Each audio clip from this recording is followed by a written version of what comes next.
Jamii kwa ujumla, yani ninapozungumza jamii maana yake kuna serikali, ngazi tofauti, wamelipokeaje jambo hili la utoaji wa elimu hii ya watu wazima? Kwanza wamelifurahia sana. Maana maana hili swala tumesema kwamba lipo kwenye mikakati. Okay. Kwenye mpango wa maendeleo yetu ya shule wa mwaka 2019, hili lipo ndani ya mpango wa maendeleo ya shule. Ndio maana tuliweka hatua kwamba mwezi wa pili tutahakikisha kwamba tunafanya sensa kwenye vitongoji vyote ndani ya kijiji hichi cha Mtirawamwari. Kwa hiyo kuna vitongoji 6.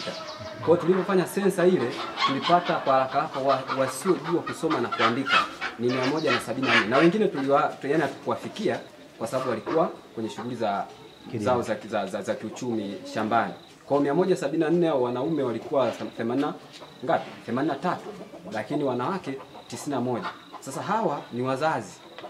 Kama ni wazazi na hawajui namna ya kusoma, kuandika na kuhesabu, kutakuwa na changamoto namna ya kufuatilia maendeleo ya watoto wao. Kwa hiyo tutakuwa tunatumia nguvu kubwa, lakini nyumbani kunakuwa hamasa ile inakuwa ndogo.